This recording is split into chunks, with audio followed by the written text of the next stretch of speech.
Our top focus on WION right now. Israel's army chief Herzi Halevi has claimed what he says a military victory over Hezbollah, asking the government to restart the local economy. That's after Israel entered into a truce with Iran-backed group on November 27th. Well, this comes 2 months after Israel stepped up its bombing backed by a ground assault on Lebanon, following nearly a year of exchanges of cross-border fire. In a video statement released by the military, Halevi said that people in Lebanon were coming out to visit restaurants and to do cycling while the agriculture flourishes.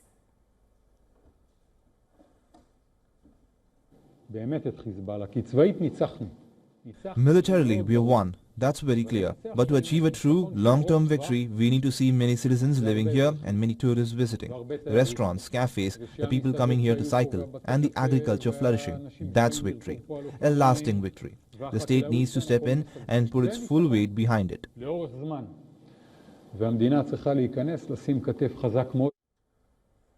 Referring to Gaza, the Israeli military said that approximately 5 missiles were fired from northern Gaza into Israeli territory amid an ongoing Israeli offensive in the north of the Palestinian territory, 2 of which were intercepted by the IDF. Meanwhile, Israel is all set to submit a government report to the United Nations asserting that the hostages freed last year from Gaza endured physical and sexual abuse during their captivity, which also includes children and women. The report prepared by the Israeli Health Ministry is apparently based on the testimonies taken from the released captives. And it details instances of victims being burnt, beaten and starved by Hamas militants. The findings will be presented this week to the United Nations Special Rapporteur on Torture. That's what the ministry has said in a statement.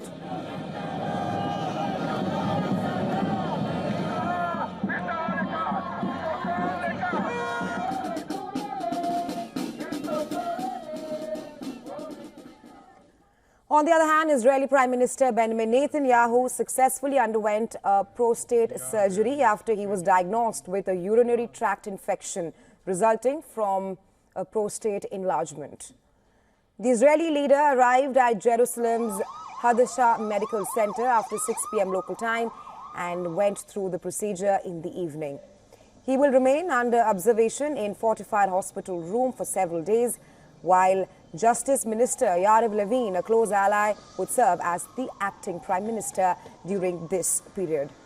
Local media has reported that Netanyahu's lawyer also requested the court to cancel the hearing in which he was scheduled to take the stand, as the Prime Minister will remain in the hospital for several days.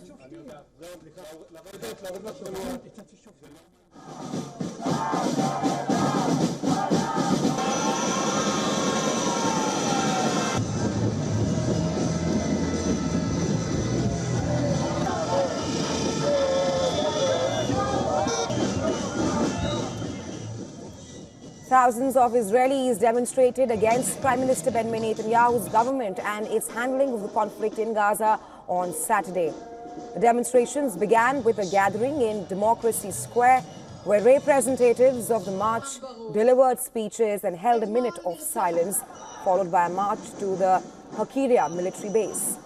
Demonstrators demanded an end to the war in Gaza and a ceasefire that would bring home the hostages still held by Hamas in Gaza.